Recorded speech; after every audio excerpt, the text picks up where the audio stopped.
여러분 안녕하십니까? 라디오 전망대 송유라입니다. 5개의 초광역권과 3개의 특별자치도를 중심으로 지역 균형 발전을 이루어가겠다. 이재명 정부의 국가 균형 발전 토대가 되는 5극 3특입니다. 이 5극 3특 전략 이후에 광주와 전남의 특별광역연합이 추진되면서 선도 모델이 될 것인가에 관심이 모아졌는데요. 오늘 전남도 의회가 특별광역연합 규약안을 통과시켰습니다. 광주시의회가 규약안과 예산을 일찌감치 통과시킨 것에 비하면 전남도 의회 의결은 늦은 셈인데요. 그동안 전남도 의회는 광역연합의 구성과 재원, 역할 등 구조 전반의 형평성을 확보해 놓고 추진해야 한다는 입장이었습니다. 전체 23명의 광주시 의원 중 12명과 61명의 전남도 의원 중 12명이 동수로 구성되면 광역연합 의원 1명이 가지는 의사결정 무게가 달라질 수 있다는 우려가 제기되었고요. 초광역 산업과 교통망, 관광, 인재 양성의 분야에서 양시도 간 협력 체계가 구축될 것이라는 게 광역연합의 설립 목적인데요. 전남 22개 시군의 균형 발전으로 이어질 수 있어야 한다는 목소리도 지속적으로 나왔습니다. 전남도 의회가 뒤늦게 광주와 전남 특별광역연합을 구성하는 규약안을 의결하면서 이르면 내년 상반기에는 특별광역연합이 출범할 수 있을 겁니다. 출범 자체에 의의가 있는 것이 아닌 내실로 이어지기 위한 부단한 고민들은 이제부터가 시작입니다. 오늘 라디오 전망대가 준비한 내용입니다. 지역 소식들 뉴스브리핑 통해 들어보고요. 더불어민주당 서동용 전 의원, 또 국민의힘 김화진 전남도당 위원장이 함께하는 정치 한판 대기실까지 준비해놨습니다. 잠시 후에 뵙죠.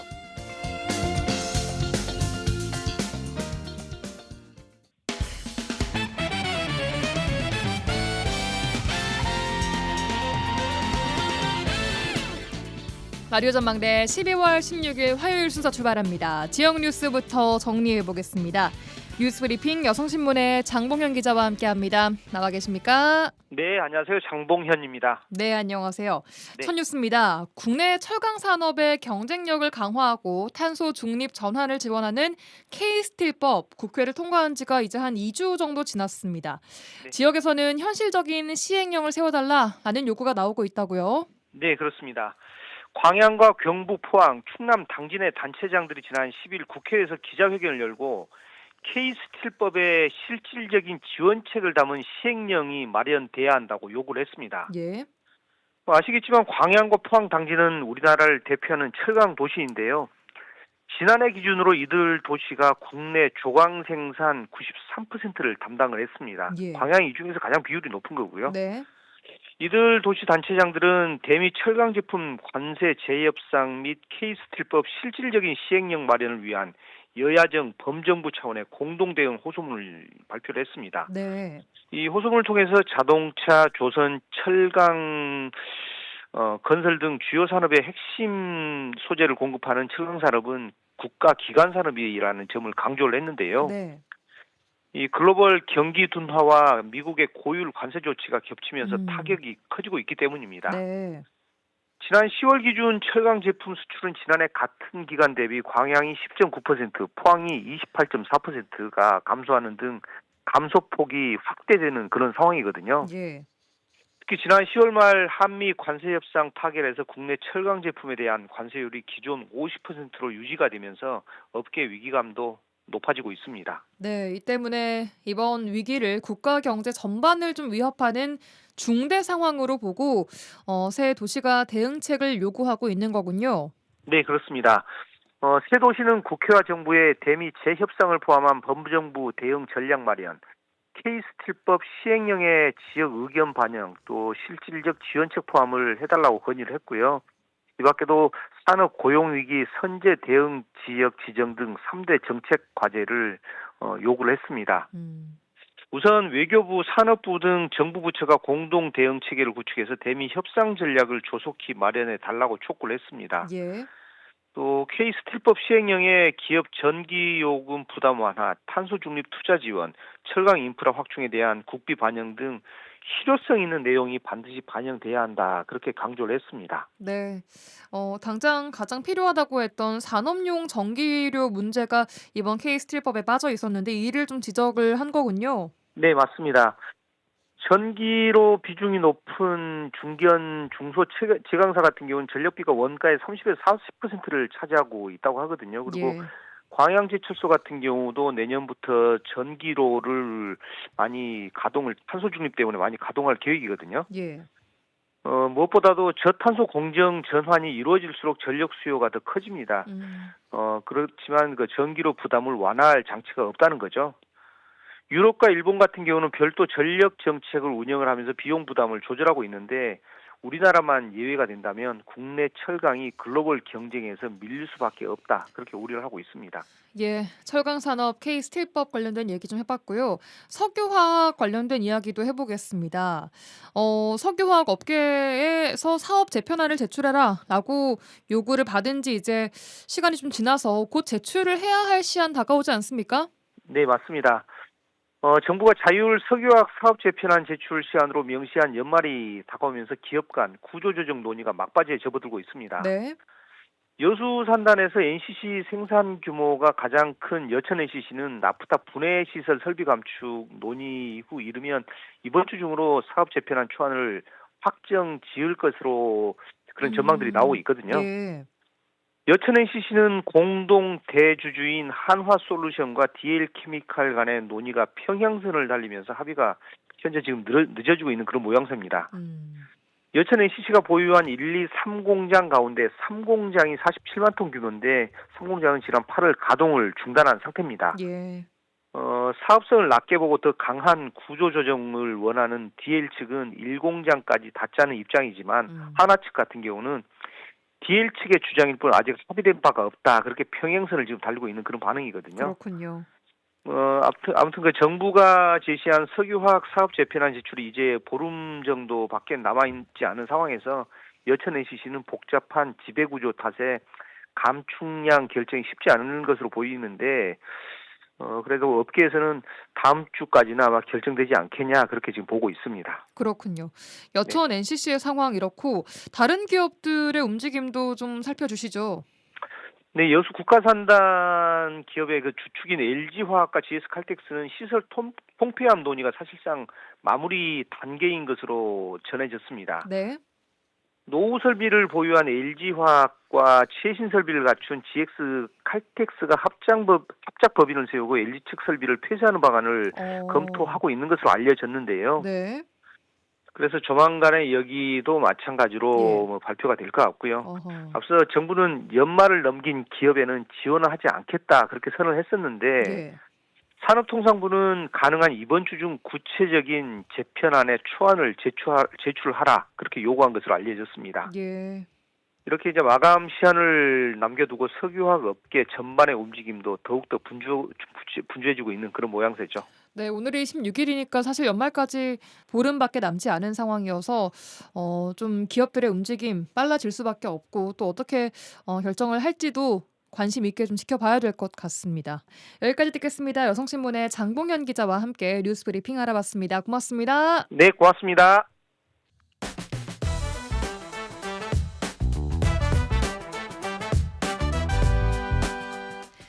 복잡하고 어려운 뉴스 때문에 정치 토론이 어려우십니까? 잠시 뒤에 있을 정치 한판 이슈들 친절하게 풀어주는 정치 한판 대기실 시간입니다. 김진호 아나운서와 함께합니다. 프로 질문너 어서 오십시오. 네, 안녕하세요. 아나운서 김진호입니다. 네, 반갑습니다. 네. 자, 오늘도 여러 가지 질문들을 준비해 봤습니다. 어제 12.3 비상계엄 사태를 수사해온 내란 특별검사팀이 수사를 종료했다고요? 그렇습니다. 12.3 비상계엄 사태 관련 내란 외환 사건을 수사해왔던 내란 특검팀 어제 수사를 공식 종료했습니다. 네. 특검이 발표한 결과부터 좀 정리를 해보자면 특검팀은 윤 전 대통령이 비상 상황 때문이 아니라 권력을 독점하고 유지하기 위해서 계엄을 선포했다라고 최종 판단을 했습니다. 네. 그러면서 비상계엄 선포는 국헌문란 목적의 폭동에 해당하는 내란 범죄다. 라고 규정을 했는데요. 그동안 윤 전 대통령이 밝혀왔던 공개된 사유는 야당의 입법 압박이나 예산 삭감 이런 이유였는데 네네. 이런 것과는 달리 계엄이 오래전부터 사전에 준비돼 왔다. 라는 점을 중요한 근거로 좀 제시를 했습니다. 그렇군요. 근데 아직 내란 관련 재판들이 한창 진행 중이잖아요. 네. 특검이 활동을 이렇게 종료하면 어떻게 되는 거죠, 이제? 궁금하실 수 있습니다. 네. 결론부터 말씀을 드리자면 내란 특검의 수사는 끝났다. 하지만 이제부터 진짜 시작이다. 라고 볼 수 있겠습니다. 네? 더 이상 이제 새로운 수사를 하지 않고 그동안 기소한 사건들의 재판을 맡아서 공소 유지 체제로 전환됩니다. 아직도 무슨 말인지 잘 모르겠습니다. 저는. 그쵸. 네. 다시 한번 설명을 좀 풀어드리자면 특검은 법으로 정해진 수사 기간이 끝나면 새로운 수사는 더 이상 할 수가 없게 됩니다. 그런데 이미 특검이 기소를 해놓은 사건들이 여러 건 있거든요. 네. 이 사건들은 이제 재판으로 넘겨지는데 이때 누군가는 법정에서 그 사건을 끝까지 맡아야 할 거 아닙니까? 네. 그래서 특검은 기소한 사건의 재판을 위해서 즉 공소유지라는 역할만 남겨두고 축소돼서 운영을 하게 된다라는 거죠.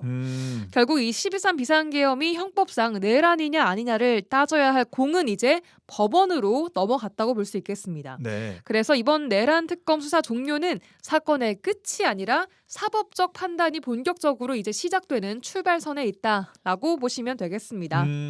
그러면 그동안 좀 내란 특검이 뭘 했는지 결과도 좀 한번 말씀해 주시죠. 예, 조은석 특별검사 180일간 특검팀을 이끌었는데요. 총 249건의 사건을 접수를 했습니다. 네. 이 중 특검은 수사 기간 중에 총 215건을 처리를 했고요. 나머지 34건은 경찰 국가수사본부 국수본에 넘길 예정입니다. 이 사건들은 명령을 내렸던 윗선, 그러니까 내란을 기획하고 실행했던 인물들이 아닌 네. 명령을 받은 밑에 실무자급의 그 책임 문제가 포함이 되어 있는데 그래서 이건 경찰에서 추가적으로 좀 조사가 필요하다라고 결정을 한 것 같아요. 기소된 사람도 진짜 많았던 것 같아요. 맞아요. 특검팀이 지금까지 기소했던 인원, 윤 전 대통령을 포함해서 몇 네? 명쯤 됐을 것 같아요. 글쎄요, 한 20명 정도 넘게? 맞습니다. 총 27명. 이라고 합니다. 윤 전 대통령은 특수 공무집행 방해, 일반 이적, 위증 혐의로 3차례 기소가 됐고요. 한덕수 전 국무총리, 조태용 전 국가정보원장, 또 김용현 전 국방부 장관 등 정부 관계자 8명, 또 정진석 전 대통령 비서실장 등 대통령실 관계자 9명, 여인형, 문상호 전 사령관 등 군 관계자 6명, 추경호 전 국민의힘 원내대표 등 정치인 3명이 기소가 됐습니다. 이제 법원에서 어떤 판단을 내릴지 좀 지켜봐야 될 타임입니다. 그러겠네요. 특검 수사가 좀 종료됨에 동시에 따라서 2차 특검 얘기가 나오더라고요. 네, 그렇습니다. 원래 민주당에서 기존 3대 특검, 이 내란 김건희 순직 해병 특검 종료 이후에 2차 종합 특검을 추진해야 한다라는 목소리가 나왔습니다. 네. 이 1차 특검에서 미진한 부분에 대해서 2차 종합 특검에서 더 확실하게 보완을 해서 조사를 하겠다라는 건데요. 외환죄 의혹은 제대로 수사가 안 됐고 또 노상원 수첩의 진실, 내란 공모자들의 실체, 내란의 진짜 동기 등이 밝혀지지 않았다라고 이야기를 하고 있습니다. 네. 민주당은 이미 3대 특검 수사 중에 미진한 부분을 정리해서 추려놨다고 하고요. 당과 정부 대통령실 조율을 거쳐서 이르면 이번 달 말에 예정되어 있는 본회의에 이 2차 종합특검 법안을 상정하는 방안을 검토하고 있는 상황입니다. 국민의힘은 당연히 반발 중인 것 같은데 네. 여기서 통일교 특검이라는 말도 등장하더라고요. 맞습니다. 국민의힘은 우선 이 2차 특검 추진에 대해서 증거 없는 내란몰이를 연장하는 정치적 목적의 특검이다라고 비판을 했는데요. 네. 이와 동시에 말씀하신 것처럼 이 민주당이 특검을 말할 자격이 있다면 최근 불거진 통일교와의 유착 의혹을 규명하는 그 특검이 우선이다라는 취지로 별도의 통일교 게이트 특검 이걸 거론했습니다. 그러니까요. 이 통일교 정치권 로비 의혹이 지금 정치권을 강타하고 있던데 예. 이게 어떻게 된 건가요? 한마디로 통일교가 여야 정치권 인사들에게 돈이나 물품 등을 제공을 해서 통일교 측의 사업이나 현안들에 좀 유리한 영향력을 얻으려 했다라는 취지의 정치권 로비 의혹이죠. 이게 지금 좀 상당히 심각하게 좀 커져가는 모양새인데 네. 우선 처음에 김건희 씨에게 명품 목걸이나 가방을 준 혐의 이후에 정치권 로비 의혹 쟁점으로 확대가 된 건데 그때 네. 그 혐의 이후에 기존의 그 권성동 의원 등 국민의힘과 조직적 결탁 의혹이 나왔었는데 이게 지금 민주당으로 옮겨붙을 가능성에 정치권이 좀 촉각을 곤두세우고 있습니다. 네. 특히 김건희 특검팀이 권성동 국민의힘 의원을 1억 원 수수 혐의로 구속 수사하는 동안에 체포됐잖아요, 그때. 네네. 근데 그 동안에 유사한 의혹이 제기됐던 민주당 인사들에 대해서는 강제 수사를 하지 않았다라는 사실이 좀 드러나서 특검이 이게 선택적 수사를 한 것이 아닌가라는 비판 또한 제기가 되고 있는데요. 네네. 관련해서 이재명 대통령은 종교단체와 정치인 연루 의혹은 여야를 가리지 말고 철저하게 수사를 해야 한다라는 입장을 최근 내놓기도 했습니다. 통일교에게 금품을 받은 대상 장관도 지목됐어요. 그렇습니다. 통일교 측이 금품을 건넸다고 말한 그 지목된 사람 중에 한 명이 전재수 해양수산부 장관인데 모든 혐의를 부인을 하고 있지만 결국 장관 측에서 사퇴를 했습니다. 전 네. 장관이 된 거죠. 네. 어제 경찰은 통일교 관련 압수수색에 들어갔는데 통일교 본산인 천정궁을 비롯해서 전재수 전 장관 자택, 임종성 전 더불어민주당 의원, 김교환 전 미래통합당 의원의 자택도 압수수색을 했습니다. 참고로 아까 그 편파 수사를 했다고 혐의를 받고 있는 김건희 특검 또한 경찰이 수사를 하고 있는데요. 네. 민중기 특검 사무실도 어제 오늘 압수수색을 진행해서 관련 자료들을 확보했다고 전해지고 있습니다. 자, 이제 이 앞으로 수사의 성패는 통일교의 자금 흐름을 잘 추적을 해서 실제로 금품 전달을 뒷받침할 수 있는 물증을 잘 찾을 수 있느냐에 달려 있을 것으로 보입니다. 네, 알겠습니다. 계속해서 제가 이렇게 질문들이 생각날 수밖에 없는 이야기들이 펼쳐지고 있습니다. 잠시 후에 정치 한판에서 더 자세히 들어보도록 하겠습니다. 네, 김진호 아나운서와 함께했습니다. 고맙습니다. 고맙습니다.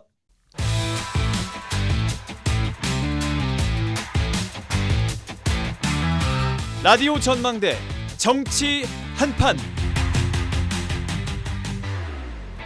네, 정치 한판 시작합니다. 더불어민주당 서동용 전 의원 그리고 오늘은 개혁신당 천하람 원내대표 대신해서 국민의힘 김화진 전남도당 위원장께서 자리를 함께해 주셨습니다. 특별히 오늘 보이는 라디오로 스튜디오에 모셨습니다. 두 분 어서 오십시오. 반갑습니다. 안녕하세요. 네, 반갑습니다. 안녕하십니까. 자, 두 분 서동용 의원님 또 오랜만에 뵙고 한 주간 잘 보내셨습니까? 예. 제가 스튜디오를 온 건 참 오래간만인데요. 예. 저는 이제 순천대 강의하던 게 어저께 시험을 봤어요. 학기말 시험을 봐서 이제 모든 일정이 다 끝났는데 네.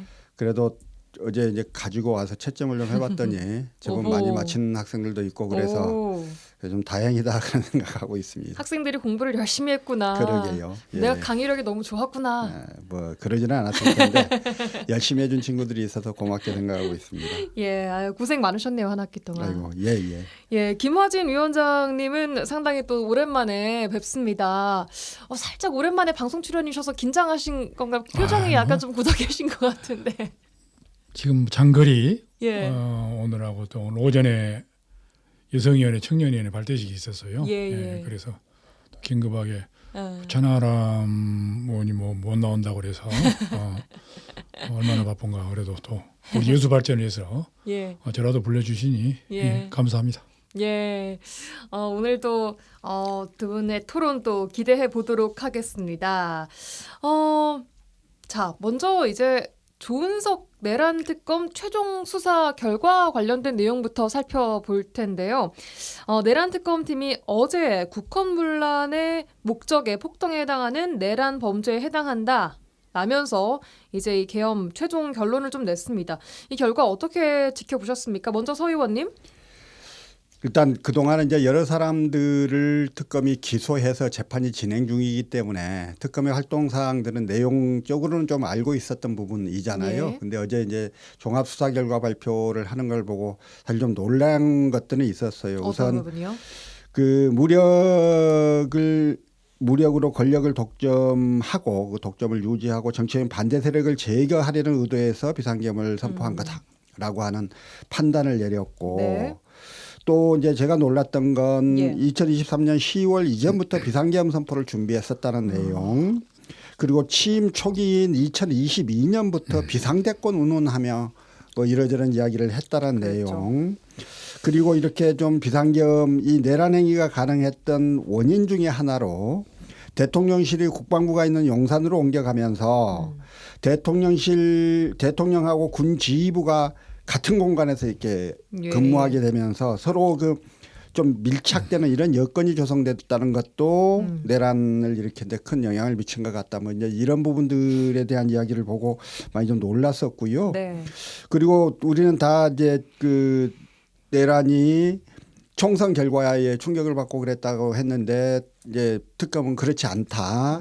이미 그 전부터 그 좀 내란을 준비했었다 이런 이야기를 했었고 그다음에 내란 여건을 조성하기 위해서 군을 자극하기 위해서 뭐 이게 지금 북에 대한 군사 도발을 시도를 했는데 북이 응하지 않아서 실패로 돌아갔던 점들도 밝혀졌고요. 외환죄 관련돼서. 예. 그래서 그러한 것들이 일부 이야기만 있던 것들이 좀 특검 수사 결과를 통해서 총체적으로 밝혀졌다라고 하는 거는 의미가 있는 거라고 생각하고요. 네. 무엇보다도 이게 민주주의의 기본 원리를 제대로 학습하지 못한 사람이 대통령이 되니까요. 자기에게 거슬리는 것, 뭐 이런 걸 못 견뎌해요.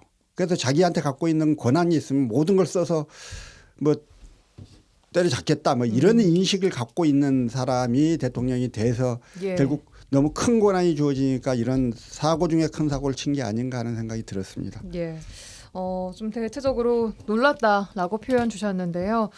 김화진 도당위원장님, 좀 국민의힘 입장에서 또 어떻게 보셨습니까? 이번 특검의 수사 결과. 예. 네, 저는 도당위원장을 4연임했기 때문에 대통령 후보 나오기 전에서부터 도당위원장이었죠. 예. 지금도 도당위원장이고 전국적으로 우리 당에서는 신기록을 내가 작성했으니까. 예.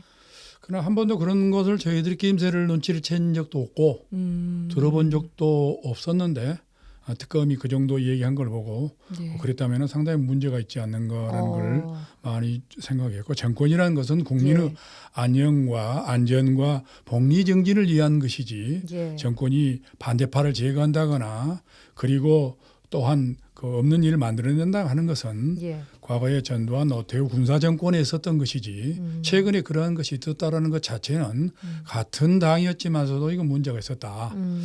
그렇지만 내가 이것을 다 믿을 수 없는 이유는 있어요.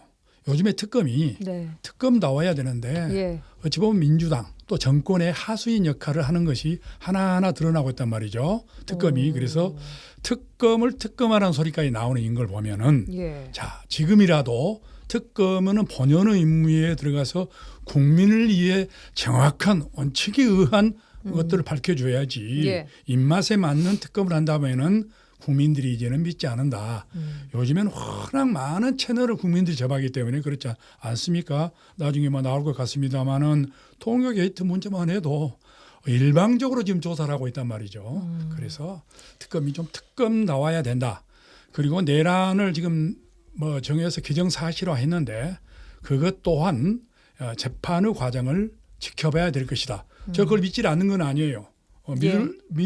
믿지만서도 그렇게 당당하게 하려거든 당당할 수밖에 없는 충분한 자료를 만들어야지. 이런 다른 특검처럼 그런 부실한 자료를 가지고 오직 있으면 경찰에서도 이러한 자료를 가지고 수사를 했냐고 민중기 특검에게도 이야기한 걸 보면은 상당히 문제가 많다. 그래서 앞으로 남은 일정 동안에 국민에게 충분한 이해가 될 수 있는 특검이 되기를 바랍니다. 알겠습니다. 민주당의 하수인 역할을 하고 있다는 김화진 도당위원장의 말씀에 어떻게 생각하십니까, 서 의원님? 예. 그러니까 뭐 정치하는 사람들이 다 서로를 비판할 수 있고 자기에게 불리한 결과에 대해서 뭐 하여튼 못 믿겠다 이야기할 수 있지요. 있는데. 그런데 지금 지금 특검이 여러 개가 돌아가고 있는데 다 뭉뚱그려 이야기하지 말고 저는 지금 내란이라고 하는 민주주의 정치제도를 파괴하는 이 엄청난 사태 앞에서 우리 모두가 다 좀 겸손하고 좀 진지해야 되는 게 아닌가라는 생각이 있는데요. 지금 내란 사건을 조사한 조은석 특검이 뭐 어떤 문제가 있었는지를 좀 지적을 하시면 그걸 가지고 논의를 해볼 수는 있을 텐데 요것만 떼서 이것저것을 막 이야기를 해가면서 특검을 뭐 안 믿는 것은 아니지만 또 다는 못 믿겠다 이제 이렇게 되면 그러면 사실 이 내란 사태에 깜짝 놀랐던 국민들 시각에서 굉장히 좀 당황스러울 수 있는 거거든요. 그래서 내란 문제로서 좀 집중해서 봤으면 좋겠다 하는 생각이 좀 듭니다. 이제 그게 제가 얘기하는 것은 내란을 당당하게 이야기하려면은 내란에 대한 충분한 증거 자료가 있어야 함에도 불구하고 오히려 지금 특검들이 두리뭉실한 자료를 내놓는단 말입니다. 그렇다면은 내란을 안 믿는다는 게 아니에요. 예. 내란일 수밖에 없어요. 예. 그렇지만 예. 재판 과정에서 명확하게 이건 내란이다라고 나왔을 때 국민들이 믿을 건데 지금처럼 특검들이 신뢰를 주지 못하면 그리고 만약에 내란이 아니라고 만에 하나라도 그런다면은 대한민국 앞으로 특검은 정말로 신뢰를 받지 못할 것이다. 그래서 그런 점에서 좀 잘 좀 했으면 좋겠다. 예. 그런 얘기죠. 일단 예. 법원으로 좀 공이 넘어간 만큼 지켜봐야 한다라는 말씀이신 그렇죠. 건가요? 예. 이미 국민 정서상 이 비상계엄을 보고 얼마나 많은 사람들이 얼마나 깜짝 놀랐는지 다 그걸 좀 기억을 해본다면 이 문제에 대해서 내란이 법원 판결이 돼야 내란이다라고 하는 거는 너무 이걸 유보하는 입장들이다 이런 생각이 좀 들고요. 이미 헌재가 위헌 입법한 행위로서 적법하지 않다. 그리고 결코 용납받을 수 없는 행위임을 다 증명을 했는데 그걸 이미 다 설명을 했는데 이제 법원의 내란죄에 해당한다라고 하는 그 판단이 있고 없고에 따라서 자꾸 입장을 유보하고 뒤로 빠지려고 하는 건 이 엄중한 사태에 대해서 공당으로서의 어떤 제대로 된 자세는 아니다. 국민들이 그래서 신뢰 못하는 거다. 뭐 이런 생각이 좀 듭니다. 그렇다면 내란을 인정하지 않는다는 게 아니라 알겠습니다. 그럼 그 다음 질문이 그래요. 예. 국민의힘은 그럼 12.3 비상계엄 사과 그리고 또 윤 전 대통령과 결별을 해야 한다라고 보고 계십니까? 당연히 사과하고 결별해야죠. 그리고 그 전에는 우리가 잘못한 것이 없이 민주당에 의해서 개헌을 하도록 만들었다라는 것들을 하도 많이 했기 때문에 예. 헌법재판소 판결 나기 전까지는 그럴 수도 있겠다. 또 만약에 그렇다면 그 어쩌지? 이런 게 있었는데 예. 헌법재판소에서 8대0 만장일치로 판결이 났단 말이죠. 예. 그러면은 대한민국은 헌법을 준수하는 나라 아니겠습니까? 민주주의 국가이기 때문에 지금 일부에서 지도부에서 인정하지 않는다는 얘기도 있다는데 그건 그들의 얘기고 국민의 정서가 내란이다라고 하는 게 64%예요. 그리고 이것에 대해서 인정을 해야 된다는 국민 대다수 아니겠습니까?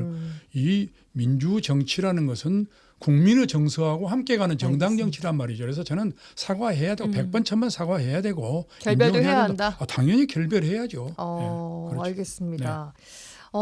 민주당에서는 이제 2차 특검 이야기가 나오고 있습니다. 정청래 민주당 대표가 2차 특검 의지를 좀 강하게 표명을 한 것 같던데 당 내에서도 지금 의견이 좀 모아지지 않는 분위기인 것처럼 보이기도 하고요. 어떻게 파악하고 계십니까? 서 의원님. 기억해 보면 처음에 이 내란 특검이 출범을 할 때 예. 이제 정권도 이재명 정권이 됐는데 그 검찰과 같은 기존의 권력기관을 이용하면 되지 왜 이걸 특검을 해야 하냐라는 이야기도 포함을 해서 이제 빨리 내란 정국을 접고 미래를 이야기하자 이런 이야기들이 있었단 말입니다. 그런데 이번 내란 특검을 통해서 얼마나 많은 것들이 밝혀졌어요. 사실 되게 놀란 게 2023년부터 내란 계엄을 준비했었다라고 하는 내용도 특검의 그 집중적 수사를 통해서 밝혀진 내용들이고요. 한덕수 전 총리가 본인은 계속 말렸는데 힘이 없어 못 말렸다 뭐 이렇게 계속 거짓말하고 빠져나갔던 것도 사실이 아님을 밝혀낸 게 특검이었습니다. 예.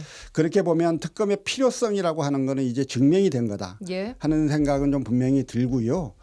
자, 이제 내란 특검이 수사 결과를 이제 막 발표를 했는데 그러면 이제 2차 특검이 꼭 필요한 거냐 하는 이야기에 대해서는 우선 기왕의 특검에 대한 좀 객관적 평가들이 먼저 돼야 될 것 같아요. 네. 그러니까 그 수사 결과가 잘 됐는지 잘 못됐다면 원인이 무엇인지 이런 부분에 대한 그 폭넓은 검토를 먼저 좀 하고 그런 부분에 대한 그런 부분들을 국민들께 설명해서 국민들의 의견을 좀 모아가면서 2차 특검 여부는 필요성이 있으면 해야 된다고 생각은 합니다만 아직 그 필요성에 대한 제대로 된 설명은 없는 것 같아서 민주당에서 그 부분을 추진하려면 역시 먼저 국민들을 좀 설득하는 일부터 해야 되는 거다. 그런 생각이 듭니다.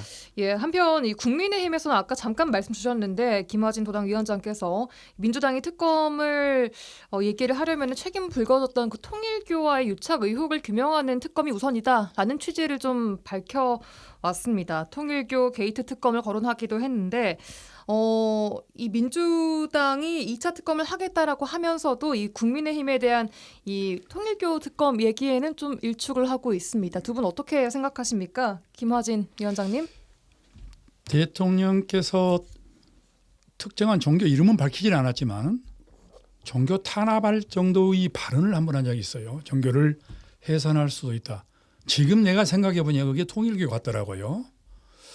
그렇다면은 윤영호 본부장이 해수부 장관 등 뇌물을 주고받은 그러한 내용들을 엄청난 사실을 폭로했고 그로 인해서 해수부 전재수 장관이 사퇴를 했단 말입니다.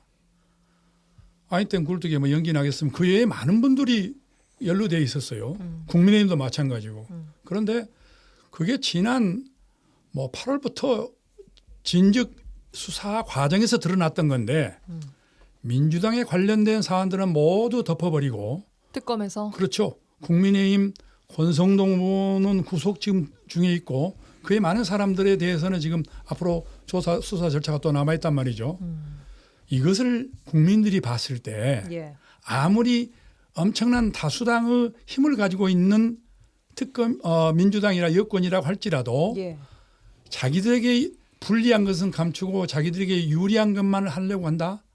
통일교 게이트와 같은 그런 특검을 빼내고 다른 것을 하겠다. 지금 국민의 정서는 2차 특검 하라는 겁니다. 왜냐? 특검을 믿을 수가 신뢰할 수가 없기 때문에. 그런데 특검을 하든지 안 하든지 그건 결정은 자기들이 하겠지만은 우리 국민의힘에서 특검을 하라고 요구를 했음에도 불구하고 응하지 않는다거나 마지못해 특검을 하면서도 통일교 게이트와 같은 그런 것은 또 제외하고 했다거나 그랬더니 이제는 국민들의 저항을 엄청나게 크게 받을 것이다. 그래서 모든 일이든 너든 나든 내 편이든 아무 편이든 대한민국 자유대한민국에서는 준법 정치 법치가 준행돼야 된단 말이죠. 그래서 아마 공평하게 갈 수밖에 없을 것이다. 저는 그리 보고 있습니다. 그래요. 서 의원님. 예. 일단 위에 통일교 관련해서 민주당 인사들의 그 의혹이 드러났는데 수사하지 않았냐의 부분에 대해서 민중기 특검은 원래 특검이라는 것 자체가 특정한 목적을 가지고 만들어진 법이고 수사 범위를 법으로 정하는 것이기 때문에요. 이제 이게 타당에까지 이렇게 전파돼, 그러니까 이런 이야기가 나온 것들은 특검의 수사 대상이 아닌 걸로 판단했다 이러지 않습니까? 그런데 제 기억으로는 국민의힘에서도 그 부분에 대해서 비판하는 소리는 못 들었어요. 그러니까 그 만약에 민주기 특검의 설명이 잘못된 것이라면 그 부분에 대해서 반박을 해야 될 텐데 예. 그냥 막연히 왜 국민의힘만 수사하고 민주당은 봐주냐 뭐 이런 식의 이야기를 하시던데요. 예. 어쨌든 수사 과정에서 밝혀진 문제라면 당연히 수사를 해야 됩니다. 이게 정치자금법 위반이기도 하고 뇌물 의혹이 있기 때문에요. 그래서 수사는 당연히 해야 되는 거라고 생각하고 네. 이재명 대통령도 어젠가요? 오늘인가? 여야를 막론하고 공히 수사하라고 철저히 수사하라고 메시지를 줬기 때문에 예. 그건 수사가 이루어질 거라고 보고 지금 초동 수사가 시작이 되는 이상 예. 이 수사를 하고 있는 경찰에 대한 특별히 불신을 할 만한 사유가 발생하지 않는 한 예. 조금 더 수사 내용들을 좀 지켜보고 미진하다면 특검 이야기를 다시 해도 좋을 거다 하는 생각이어서요. 네. 너무 이 문제를 가지고 특검 공방으로 자꾸 끌고 가는 건 그건 진실을 규명하고 책임자를 처벌하겠다는 의지보다는 정치 공방화하겠다는 의지가 좀 강하다고밖에 볼 수는 없을 것 같아요. 그래서 알겠습니다. 좀 수사를 지켜보면 좋겠다 싶습니다. 예. 국민의힘에서 장동혁 대표는 통일교 관련 특검을 위해서 개혁신당과도 이거 연대를 할 것이다라고 밝혔더라고요. 개혁신당과는 논의가 된 내용일까요, 이건? 뭐 논의는 안 된 걸로 알고 있고요. 그러나 지금 이준석 대표 등 개혁신당 분들이 특검에 대한 문제점 지금 강하게 나와 있고 예. 어제 또 이준석 대표 개인적인 기자회견을 보면은 이재명 대통령에 대한 아주 작심 발언을 하는 것을 봤거든요. 그렇다면은 개혁신당도 이 통일교에 관한 이런 특검의 문제가 당연하게 풀어지지 않으면 상당히 국민의 정서에 반하는 일이 될 것 같다라는 그런 정치적 감을 잡은 것 같아요. 그래서 이제 두 사람이 어떤 생각을 했는가는 모르겠지만은 우선은 우리 당에서 이걸 해 나가야 될 것이고 예. 다시 말씀드리지만은 이 통일교 게이트 문제는 자 금품을 준 사람이 있으면 받은 사람이 있지 않겠습니까? 권성동 대표 금품 안 받았다고 그랬어요. 그러나 분명히 준 사람이 확실하게 한학자 대표로부터 대표를 인사도 절도 하고 그리고 다른 분을 통해서 받았다고 그랬거든요. 그것에 의해서 구속이 됐단 말이에요. 예. 그러면 전재수 의원 같은 경우도 확실하게 받은 뭐 구체적인 뭐 4천만 원 명품 시계 2개 구체적인 날짜가 있고 그것도 어느 날 어느 시간에 나왔단 말이죠. 그러면 구속 수사를 해야죠. 국민의힘은 구속 수사를 하고 민주당은 덮어버리고 이러기 때문에 국민들 누가 인정을 하겠냐고 말이에요. 신뢰를 못한다고 말이죠. 그런 면입니다. 예. 이게 저는 이제 그렇다고 생각지 않은 게 우선요. 이게 이제 뇌물이라고 보면 그 윤영호 본부장은 뇌물을 준 사람 아니에요. 예. 증례도 처벌을 받고 정치자금법 위반 역시 정치자금을 받은 사람도 처벌하지만 준 사람도 처벌합니다. 본인의 처벌 위험성을 두고 이야기를 꺼낸 거란 말입니다. 네. 근데 그게 뭘까? 사실 이 지금 최근에 그 통일교를 둘러싼 이런 그 여러 그 의혹들에 대해서 우리 계속 건드리면 우리가 더 깔 거야라는 이야기 그 메시지에 불과했다라고 생각을 하거든요. 그래요? 그러니까 통상 그 범죄를 저지른 사람이 자기 범죄를 덮기에 급급한 건데 예. 오히려 발려서 이 문제를 이렇게 하고자 했다라고 하는 거는 좀 그 목적 자체가 좀 순수하지는 않는 면이 있을 수 있다라고 생각하고요. 사실관계가 아니라는 의미는 아닐 텐데. 예. 그래서 이제 그러니 이 의혹이 제기되니까 사건을 지금 경찰이 수사하고 있잖아요. 예. 예. 그럼 수사 결과를 좀 지켜보면 좋겠고 그 수사가 좀 띄엄띄엄 하고 있다거나 늦게 하고 있다거나 허술하게 하고 있는 게 아니지 않습니까? 굉장히 그 공소시효 등의 문제가 있을 수 있어서 잽싸게 수사를 하겠다라고 좀 하고 있는 거니까 수사 좀 지켜봐가면서 대응하고 잘못을 한 사람에 대해서는 엄중하게 책임을 묻고 이렇게 가면 지금 좋을 것 같습니다. 네. 소위원님은 뭐 희망사항 같아요. 보니까 민주당은 희망사항 같은데 제가 구체적으로 사안들을 하나하나 자료를 보니까 이 문제는 이재명 대통령의 최측근도 한학자 대표를 만나느냐 안 만나느냐. 더더욱이 한동훈 전 대표 같은 경우는 이재명 대표 한학자 회장을 만났느냐 안 만났느냐 대답해라. 지금 대답을 못하고 있잖아요. 그래서 게이트 끝은 정권의 수뇌부로 갈 수밖에 없기 때문에 그래서 이 작은 미국의 게이트 사건이 얼마나 조그마한 사건이면은 대통령이 내려왔단 말이죠. 그런데 만에 하나 이러한 것도 그렇게 된다면 당연히 내려와야죠. 그래서 이것은 철저히 하지 않으면은 국민의 저항이 엄청나게 클 것이다. 저는 이렇게 보고 있습니다. 일단 압수수색에 들어갔고 수사가 시작이 됐지 않습니까? 어제 또 진행이 됐으니까 굉장히 세게 하고 있어요. 예, 지켜봐야 될 것 같습니다. 시간이 많이 흘렀는데 지역 이슈도 잠깐만 짚고 넘어가겠습니다. 이번에 K스틸법과 또 석유화학특별법이 통과가 됐습니다만 시행령에 어떤 내용이 잘 들어가야 할 것인가에 대한 고민이 좀 남아 있습니다. 김화진 도당 위원장께서는 이 부분 좀 챙겨보고 계십니까? 어떻게 보세요? 제가 우리 정부가 있을 때도 예. 이 문제는 이제는 여수시와 전라남도를 떠난 사안이다. 정부에서 직접 챙기지 못하면은 예. 여수 발전뿐만이 아니라 전라남도 발전은 먼 나라로 갈 수밖에 없다. 예. 이건 급속한 침체 현상이기 때문에 청년이 돌아오는 전남이 아니라 청년이 더 떠나는 것이다. 네. 그때부터 강조했던 사안이거든요. 네. 이제 만시지탄이라고는 하겠지만은 이 특별법이 만들어졌어요. 근데 특별법 내용에 보니까 정말로 필요한 사안들은 없어요. 예를 들어서요? 뭐 지금 당장 지역 상권이 다 죽었단 말이죠. 그리고 작은 기업들을 뿐만이 아니라 거기에 관련된 기업들이 전기료가 얼마나 지금 전기료 70%가 인상이 됐어요. 거기에 대한 감면이랄지 지원이랄지 아무런 대책이 없어요. 그러면 지금도 힘들어가는데 앞으로 이 특별법이 적용될 날이 언제는가인지는 모르겠지만 상당히 길 거라 봐요. 바로바로 적용 안 되니까 현실적으로 어려워요. 지금 만들어가기가. 그래서 그런 현실을 감안하는 구체적 사안들이 보이지 않기 때문에 예. 상당히 문제다. 과연 이게 경상도에 이런 일이 있었더라면 했을 것인가. 전라도기 때문에 이렇게 항상 도움을 받지만서도 엄청난 90% 이상 도움을 받으면서도 불구하고 이러한 거 하나 해줄 때는 국가가 직접 나서지 못한다고 말이죠. 이거 언제부터 해야 되는데. 그래서 저는 예. 이 법을 만드는 것은 너무 잘하는 것이지만은 예. 그 속에 시민들과 그다음에 거기에 있는 기업들과 근로자들의 생계 대책이나 또 지역 경제 활성화를 위해서 구체적 대안들이 바로 급속히 나와야 예. 되는 것이지 지금처럼 만들어 놓고 기다려 봐라 안심시키면은 오히려 더 큰 반발감만 일어날 것이다. 예. 근데 이 특별법 내용에 사실 뭐 전라도만이 해당되는 것은 아니고 지금 K스틸법도 광양, 포항, 당진이 함께하고 있고 또 석유화학도 여수 지역만 해당되는 것은 또 아닌 얘기이긴 하거든요. 석유화학이 가장 큰 피해를 본 것이 여수, 광양만고 스틸도 특히 여수화학단지단 말이죠. 예. 제일 큰 것이 그 이유가 뭡니까? 중국의 그 값싼 노동력에 의한 공급 과잉이요. 그렇죠. 그것이단 말이죠. 그러면은 국가적으로 예. 중국과 빨리 교섭을 하든지 예. 뭔가를 하는 것이 우선이고 그 전에 아까 말씀드린 대로 지원을 해야죠.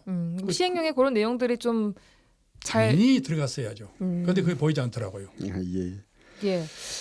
소 의원님. 예. 이번에 이제 그 포항시장, 광양시장, 당진시장 그리고 각 세 군데 상공회의소 회장들이 모여서 국회에서 이제 기자회견 했어요. 네. 시행령에 실질적인 지원 방안이 들어가도록 좀 해달라는 네. 내용인데 가장 맞습니다. 큰 게 이제 전기요금 예. 문제고 그다음에 탄소 중립 투자를 지원해달라, 철강 인프라 확충에 대한 국비 반영을 해달라 뭐 등등의 내용들이 들어 있는데요. 예. 이게 이제 세 도시가 모두 다 참여한 걸로 봐서 이게 경상도 전라도 문제는 결코 아닌 거는 같고 가장 강조하고 있는 게 전기료 문제예요. 그런데 전기료가요 한전이 지금 누적 적자가 34조 7천억이에요.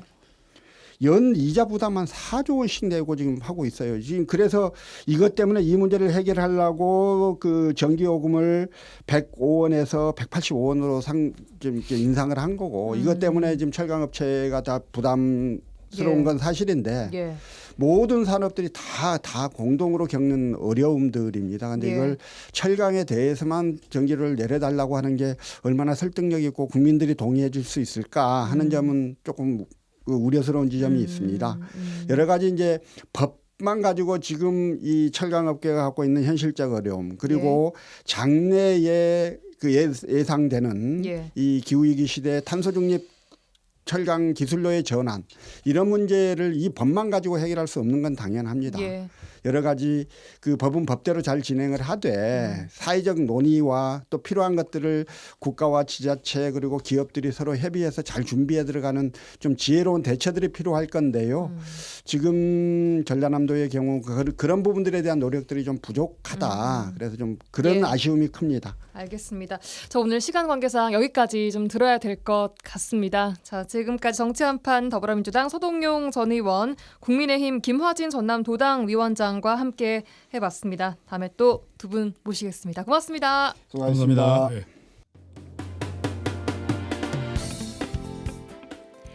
라디오 전망대가 12월 16일 화요일에 준비한 내용은 여기까지입니다.